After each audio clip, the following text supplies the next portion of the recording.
My name is Kathleen Sheffer, and I'm from San Francisco, California. I was diagnosed with pulmonary hypertension when I was 6 years old.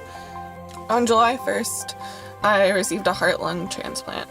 And we talk about transplantation as the only cure for pulmonary hypertension.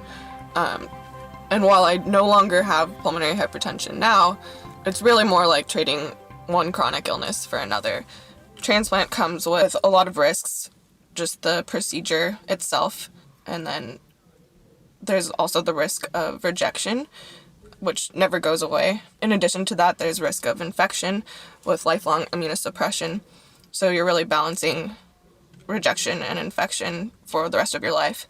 So my goal was always to beat PH and to live long enough for them to find a cure, and maybe a medication that would reverse the effects of the disease. So for 16 years, I sought the most aggressive therapies.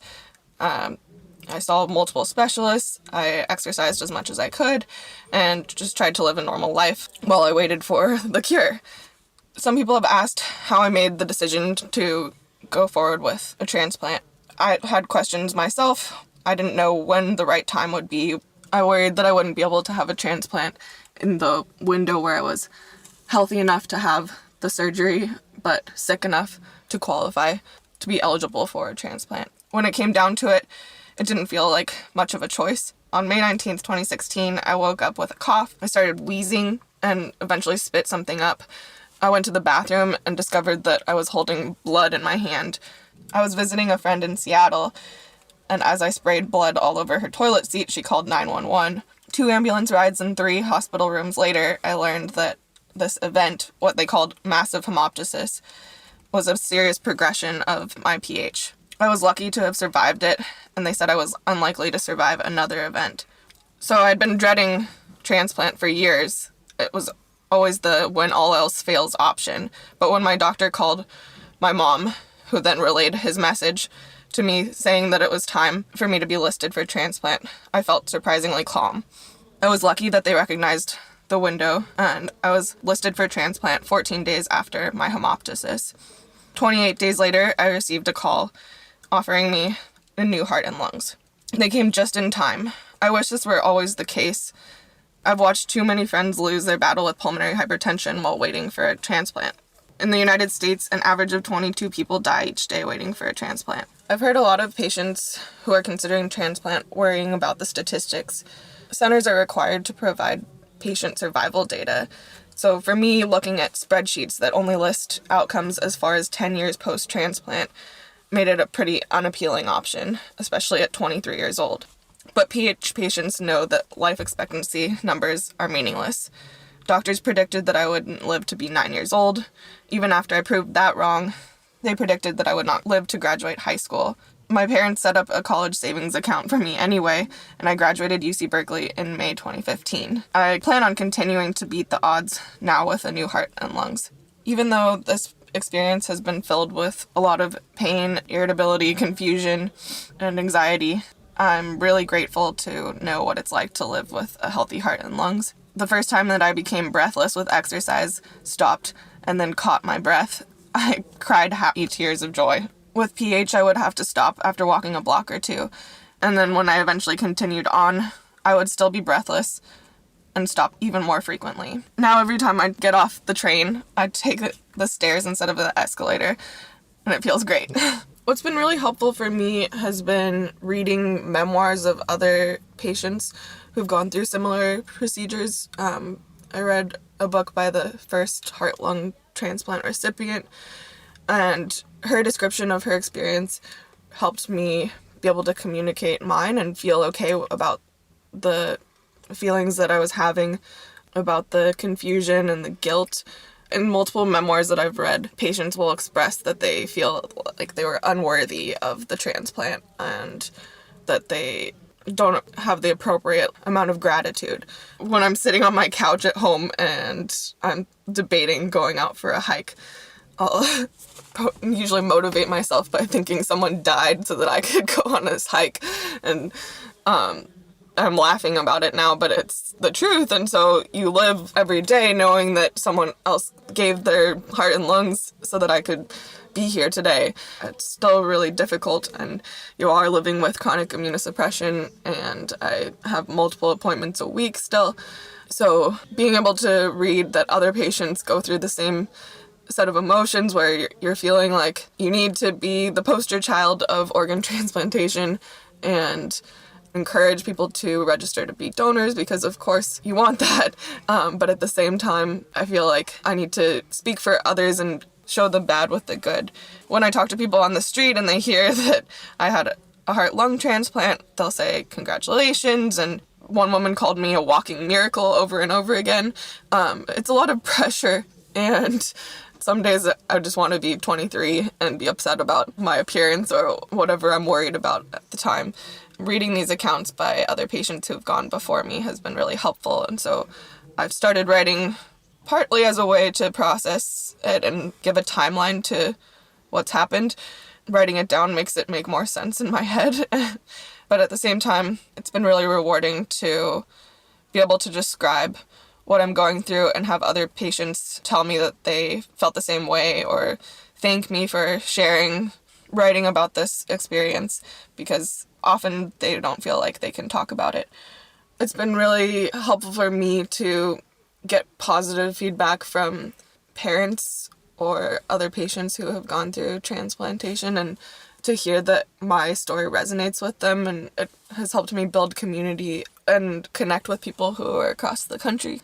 Probably the most meaningful to me has been the mother of another PH patient who had a transplant, and she thanked me for sharing how I felt. Like, I count things by week now. I have on my calendar like 18 weeks post-transplant, or I also have 200 days and 100 days, and I'm constantly keeping track of how far post-transplant I am. It really was striking, the difference between, say, 20 days post-transplant and then 40 days post-transplant, or 1 month post-transplant and 2 months post-transplant. It's just, now I'm 4 months post-transplant, and just the changes have been mind-boggling. The fact that I can run today and 4 months ago I couldn't walk around a block. Time works really differently now. To know that 23 days post-transplant I was finally released from the hospital, and I weighed 30 pounds heavier than I should have in water weight, and I felt like I would never be feeling this great. And so to look back and see how good I'm feeling today and all that I'm able to do, and then think back, it was really just 3 months ago when I was feeling really miserable and confused. I know that when I was in the hospital, I tried to remember how bad I felt then, because I knew I would feel better later. People kept saying, think big picture, and that this was the worst of it. But when I was there in the worst of it, I really wanted to remember just how terrible it was, because it seemed like I had to fight through every single minute and every hour, and it just took so long to recover. But now it's literally only been 4 months, and feeling like this is totally worth it just to go through that. Like, looking back, it was just one bad month, really. And it felt like a year, but I'm glad that I kept fighting through it, and there was a lot of times when I just had to think of something else or put on my headphones and listen to really loud music. I would listen to 21 Pilots because it was like the angriest band that I could think of. Being able to exercise has always been one of the things that I wanted most in life, and I come from a family that loves to exercise, and I would always be standing there waiting while they went up and down stairs. Like, my sister and my mom would run up and down stairs and just love the workout, and now I'm able to, and stairs actually suck, but it's still hard to exercise.